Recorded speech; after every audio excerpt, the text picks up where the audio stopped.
காஷ்மீர் எனக்கு தெரிஞ்சு சுவிட்சர்லாந்தை விட கம்மியே கிடையாது. சிவந்தமன், ராமன் செடி சீதை, ரோஜா சொன்ன 3 பாட்டு போட்டு பாருங்க. பேரு லீவிங் டவர். சாஞ்சி இருக்குது, ஆனா அது கீழே விழல. அது அவ்வளவு டூரிசம் வருது. அதை விட 100 வருஷத்துக்கு முன்னாடி கட்டி இருக்கிறோம். நம்ம தஞ்சை பிரகதீஸ்வரர் கோயில் இருந்தாலும் நம்ம அது பெருசா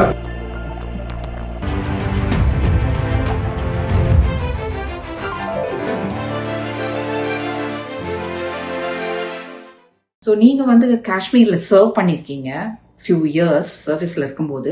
காஷ்மீர் பத்தி உங்களோட வியூ டீடைல்டா காஷ்மீரை பத்தி நீங்க சொன்னீங்கன்னா கொஞ்சம் எனக்கும் வியூவர்ஸ்க்கும் நல்லா இருக்கும். எஸ் மீனாகுமாரி, நான் 87, 88, 89 காஷ்மீர்ல இருந்திருக்கிறேன். காஷ்மீர்ல ஸ்ரீநகர்லயும் இருந்திருக்கிறேன். பக்கத்துல அவந்திபுரான்னு ஒரு இடம், அங்கேயும் இருந்திருக்கேன். அந்த அவந்திபுராவில் பார்த்தீங்கன்னாக்கா ஒரு டெம்பிள், இடிஞ்ச ரூயின் டெம்பிள் அப்படின்வாங்க.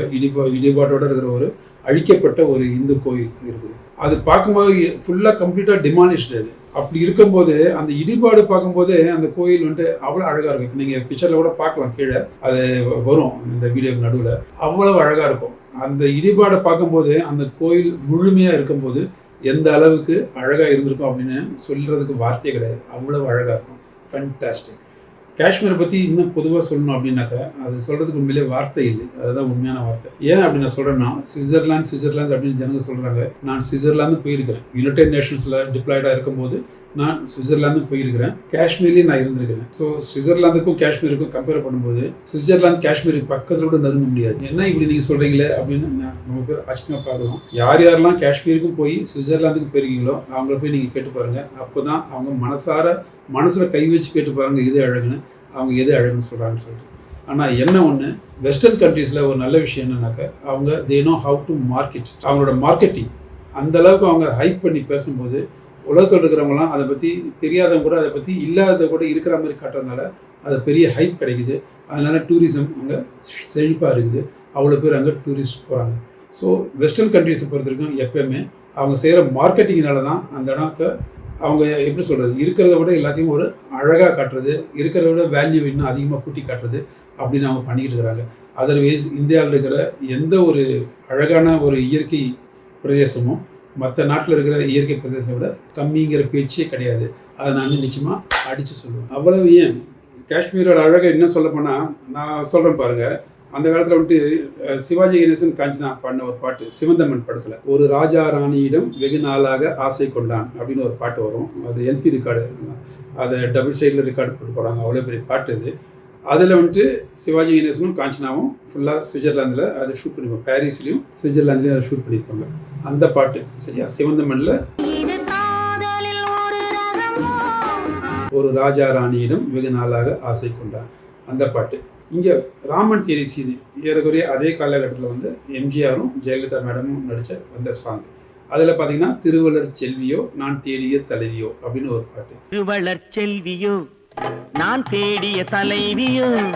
இந்த 2 பாட்டு ஜஸ்ட் நீங்கள் கூகுளில் போய்ட்டு ஒரு போட்டு பாருங்கள். ஸோ சிவந்தமனில் ஒரு ராஜா ராணியிடம் வெகு நாளாக ஆசை கொண்டான். ராமன் தேடி சீதையில் பார்த்தீங்கன்னாக்கா திருவள்ளர் செல்வியோ நான் தேடிய தலைவியோ 2 போட்டு பாருங்கள். அஃப்கோர்ஸ் இது ராமன் தேடி சீதையில் அந்த காஷ்மீர் காட்டும்போது உங்களுக்கு காஷ்மீர் வந்துட்டு சம்மர் சீசன் எடுத்துப்பாங்க. பேக்கில் இருக்கிற அந்த மலையெல்லாம் அவ்வளோ பெரிய மலை ஃபுல்லாகவே உங்களுக்கு குளிர்காலத்தில் பனி இருக்கும். அதை கூட விட்டுருங்க.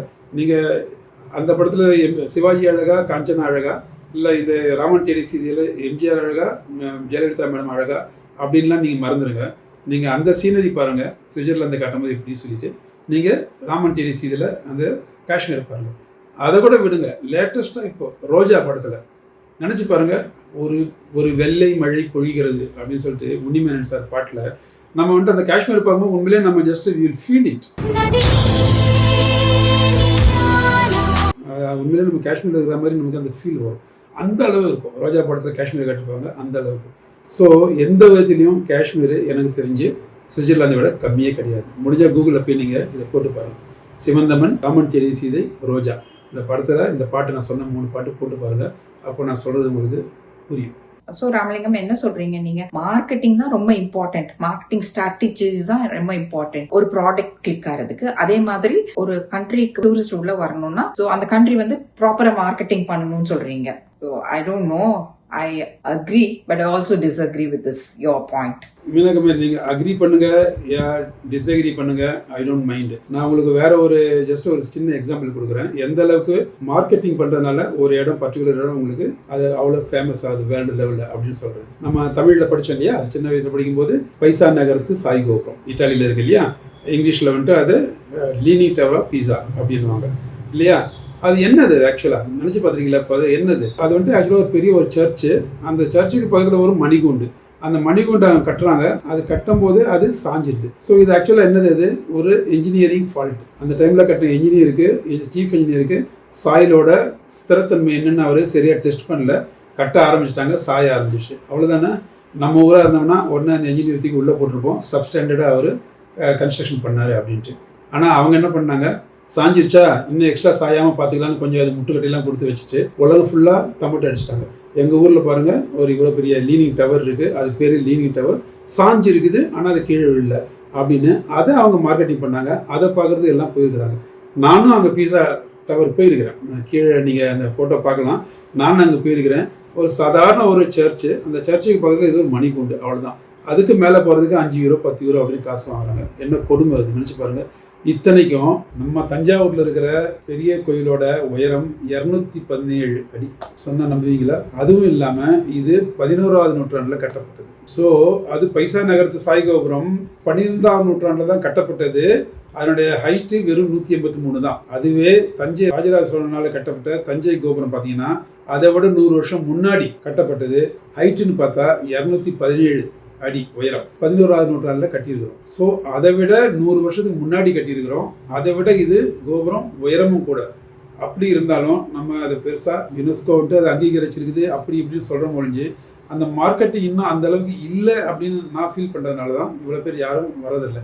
அதுவே அந்த சாஞ்சி போன கோபுரம், ஒரு இன்ஜினியரிங் டிஃபால்ட்டு அப்படிங்கிற அந்த கோபுரத்துக்கு அவ்வளோ பெரிய ஹைப் கொடுத்து அவ்வளோ மார்க்கெட்டிங் பண்ணி அது அவ்வளோ டூரிசம் வருது.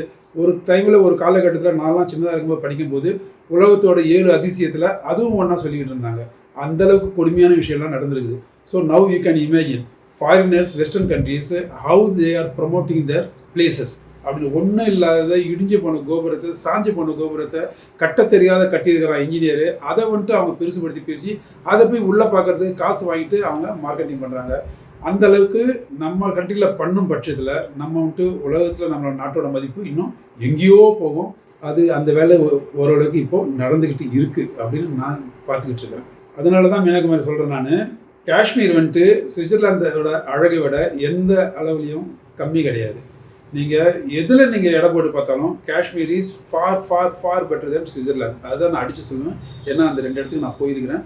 அந்த 2 இடத்தையும் பார்த்தவங்ககிட்ட நீங்கள் போய் கேட்டு பாருங்கள், எது அழகுன்னு தெரியும். நான் ஏற்கனவே சொன்ன மாதிரி ஈவன் படத்தில் நீங்கள் பாருங்கள், நான் சொன்ன அந்த ரோஜா படம், காற்று வெளியீடை அப்படின்னு சமயத்தில் ஒரு படம் வந்தது, ராமன் தேடிய சீதை. இது மாதிரி எக்கச்சக்கமான படம் பார்த்தீங்கன்னாக்கா அந்த குல்மார்க், இந்த பெஹல்காம் இதெல்லாம் ஷூட் பண்ண இடத்த பார்த்தீங்கன்னாக்க நீங்கள் கண்ணில் ஒத்திக்கலாம். அதனால தான் நீங்கள் கூகுளில் போய் ஜஸ்ட்டு நீங்கள் அடித்து பாருங்கள், பேரடைஸ் ஆன் எர்த் அப்படின்னு ஜஸ்ட்டு ஒரு சென்டென்ஸ் அடிங்க. நீங்கள் சுவிட்சர்லாந்து கட்டுதா இல்லை வேறு என்ன இடம் கட்டுதுன்னு ஜஸ்ட்டு அடித்து பாருங்களேன்.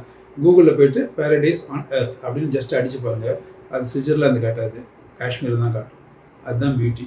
ஏன்னா நமக்கு தெரியாத அந்த அழகு கூட உலக ஜனங்களுக்கு அது ஏற்கனவே தெரிஞ்சிருக்கு. கூகுளுக்காரனு கூட தெரிஞ்சிருக்குது, எல்லாத்துக்குமே தெரிஞ்சிருக்குது. Kashmir is more beautiful than Switzerland அப்படின்னு. அதனால தான் பேரடைஸ் ஆன் எர்த் அப்படி அடித்தோம்னாக்கா உங்களுக்கு அது காஷ்மீர்னு சொல்லுது. சுவிட்சர்லாந்து சொல்ல, இல்லை நியூசிலாந்து சொல்ல, ஒரு ஏதோ ஜெர்மனியில் இருக்கிற மற்ற மலைத்தொடரை பற்றி சொல்ல, அது நம்ம ஊர் காஷ்மீர் தான் சொல்லுது. ஸோ மறுபடியும் நான் அடித்து சொல்லுவேன், காஷ்மீர் மாதிரி அழகான விஷயம் ஈவன் சுவிட்சர்லாந்தோட உங்களால் பார்க்க முடியாது. Of course, Kashmir is paradise undoubtedly. அதனால மறுபடியும் நான் என்ன வலியுறுத்தி சொல்கிறேன்னாக்க, வெஸ்டர்ன் கண்ட்ரியில் இருக்கிற எல்லா டூரிஸ்ட் பிளேஸுமே அதை வந்துட்டு அந்த நாடு அந்த டூரிஸ்ட் பிளேஸஸை மார்க்கெட்டிங் பண்ணுற விதத்தில் பண்ணுறதுனால மட்டும்தான் அது ஃபேமஸாக இருக்குது. அதர்வைஸ் நம்ம நாட்டில் இருக்கிற இடம் எந்த இடமுமே அதை விட எந்த விதத்துக்கும் சலைச்சது இல்லை அப்படின்னு நான் சொல்ல வரேன். Of course. So 1947 வரைக்கும் இந்தியா பாகிஸ்தான் கிடையாது, it was only India. So பார்ட்டிஷனுக்கு அப்பதான் இந்தியா ஒரு different country and Pakistan was a different country. அதுக்கப்புறம் தான் நிறைய நம்மளுக்கு வந்து காஷ்மீர்ல வந்து ஒரு மாதிரி டென்ஸ் சிச்சுவேஷன்ஸ் நிறைய டைம் இருந்திருக்கு. அது எதனால? அடுத்த ஒரு கேள்வி நீங்க அடிக்கடி கேட்பீங்க, எனக்கு ஞாபகம் இருக்குது.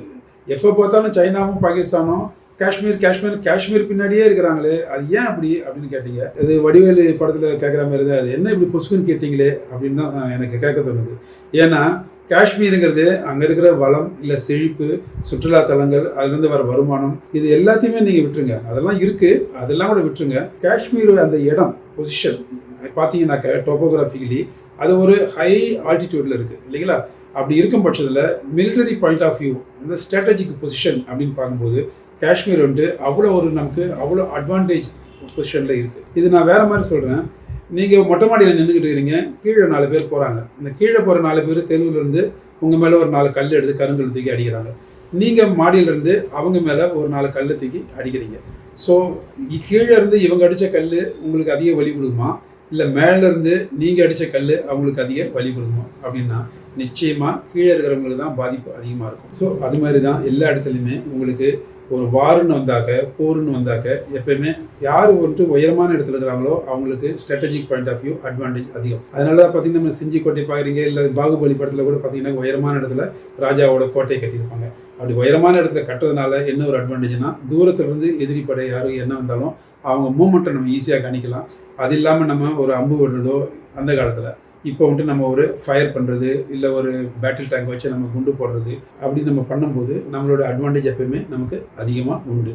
ஸோ அதனால் காஷ்மீரை பொறுத்த வரைக்கும் நம்மளோட அரண், நார்தன் இந்தியாவோட நார்த் சைடில் நம்ம நாட்டை காக்கிறதுக்கு மிகப்பெரிய இயற்கை தந்த ஒரு மிகப்பெரிய ஒரு அரண். அது வந்துட்டு இயற்கை அரண் தான் நம்ம சொல்லணும். அது செயற்கையால் அந்த மாதிரி பண்ணுறதுக்கு சான்ஸே கிடையாது. அந்த இயற்கை தந்த ஒரு மிகப்பெரிய அரண் நமக்கு நார்த் சைடில் காஷ்மீர் வேலி, அதை சுற்றி இருக்கிற அந்த மலைத்தொடர். So Ramalingam, that was an amazing detailed analysis of Jammu and Kashmir. Thank you so much. எனக்கும் நம்ம வியூவர்ஸ்க்கும் இந்த மாதிரி ரொம்ப அழகா அப்டேட் பண்ணதுக்கு ரொம்ப தேங்க்ஸ். உங்களுக்கும் என்னுடைய மிகப்பெரிய நன்றி மீனாகுமாரி. இவ்வளோ பொறுமையாக நான் சொன்னது நீங்கள் நான் கதை சொல்கிற மாதிரி சொல்லி நீங்கள் அதை கதை கேட்குற மாதிரி கேட்டுக்கிட்டு இருந்தது ரொம்ப நன்றி. இது மூலமாக நம்முடைய ஒரு சாதாரண குடிமக்களுக்கு ஜம்மு காஷ்மீரை பற்றி ஒரு சின்ன விழிப்புணர்வு கொடுக்கறது தான் என்னுடைய நோக்கம். அது ஓரளவுக்கு உங்களால் உங்கள் கேள்வியினால் நிறைவேறிச்சின்னு நினச்சி நான் சந்தோஷப்படுறேன். நான் திருப்பி அதே தான் வலியுறுத்தி சொல்கிறேன். காஷ்மீர் வேலையை பொறுத்த வரைக்கும், ஜம்மு காஷ்மீரை பொறுத்த வரைக்கும் நம்ம நாட்டோட பகுதி அதுங்கிறத எந்த ஒரு சந்தேகமும் கிடையாது. அந்த ஜம்மு காஷ்மீர்ல 1 இன்ச் 1 மில்லிமீட்டர் கூட ஆக்கிரமிக்க நினைக்கணும்னு பாகிஸ்தானோ இல்ல சைனாவோ நினைச்சதுனாக்க அதனுடைய கனவு வந்துட்டு நிச்சயமா ஒரு எட்டா கனியா தான் இருக்கும். அது எந்த காலத்திலும் நடக்க போறது இல்லை. இது வரைக்கும் அவங்க வாங்கின அடியை விட மறுபடியும் அதே மாதிரி அவங்க ஏதாவது ஒரு காரியம் செய்யும் பட்சத்துல அவங்க வாங்க போற அடி இன்னும் மிகப்பெரிய அடியா இருக்கும். அந்த வலி மிகப்பெரிய வலியா இருக்கும். அதுல எந்த ஒரு சந்தேகமும் இல்லை. ஜெய் ஹிந்த்.